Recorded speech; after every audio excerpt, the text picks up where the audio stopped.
Hi guys! Good morning sa inyong lahat. Ayan, magandang umaga sa inyong lahat guys. Ngayon nga pala ay nagki-crave ako ng malamig.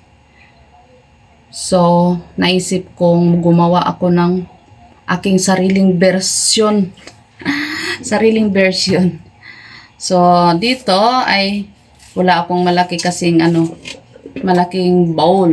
So, dito ko na lang, ito na lang gagamitin ko.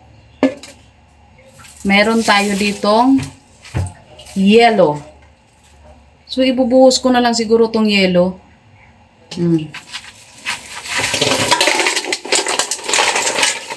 Ayan. Pwede nyo tong gawin sa bahay nyo, guys. So, binuhos ko na lang lahat yung yellow para hindi na ako gumamit ng tubig. Then, mayroon tayong kape. Ayan.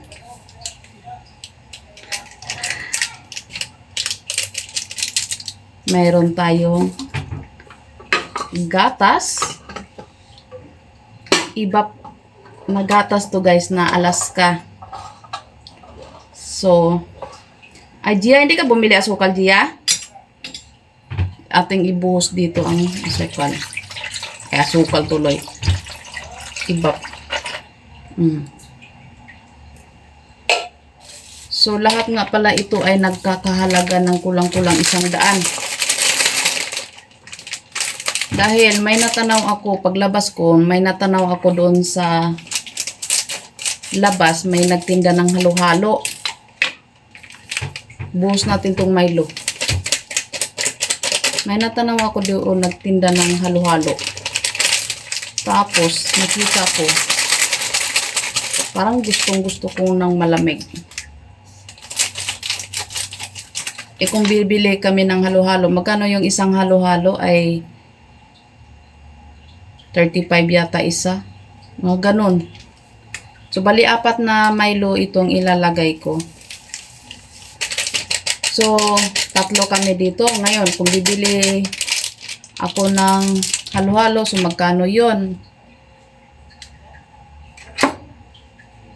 Mas maigi yung ikaw na lang yung gagawa.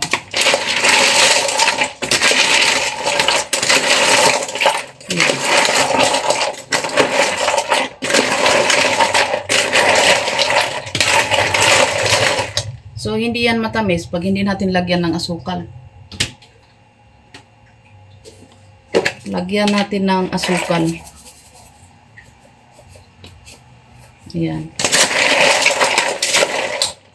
Para lang siyang style ng chocomocho. Aking ipakita sa inyo guys. Para may diskarte rin kayo. Ayan, yung iba dito ay gumagamit yung magic na palamig.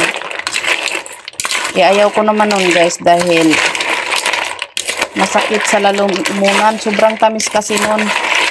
Pag ganito, normal lang siya.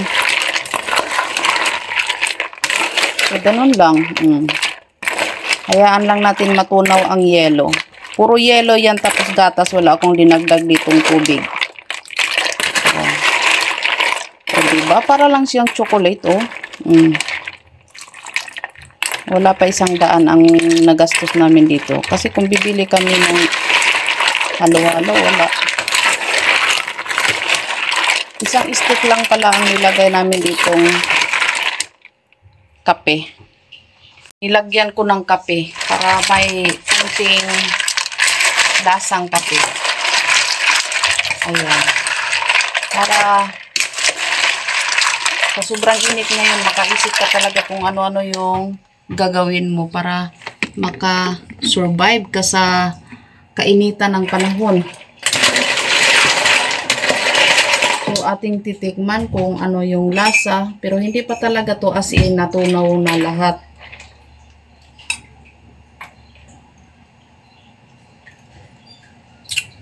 Sarap. Gawin mo na rin ito sa bahay mo, lalo na pag may anak ka. Ganito lang. So, hintayin natin matunaw ang lahat ng yelo. So, ngayon guys, dahil lumipas na ang 30 minutes para mapunaw ang ating yelo. So, maglagay na tayo dito.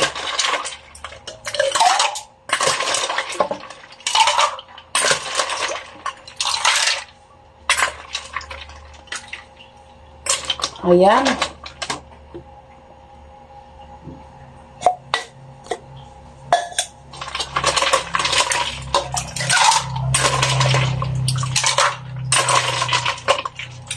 Ang dami pa. Diba? Sulit. Napakadami niya.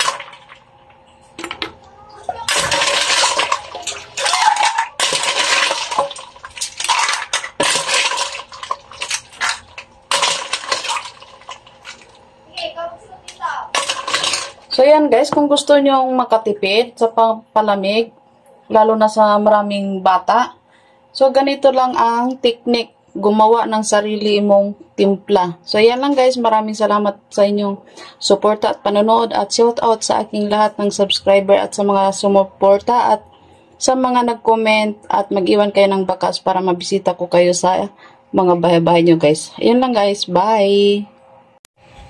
So, ayan guys. Napakasarap talaga. Nag-enjoy yung dalawa, oh.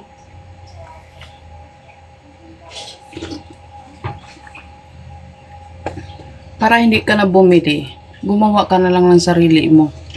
Dahil masarap pa yung gawa mo kasi sulit yung gatas.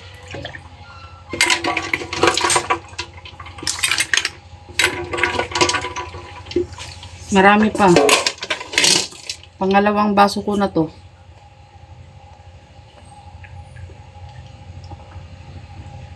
Sarap. So, yan lang guys. Bye-bye.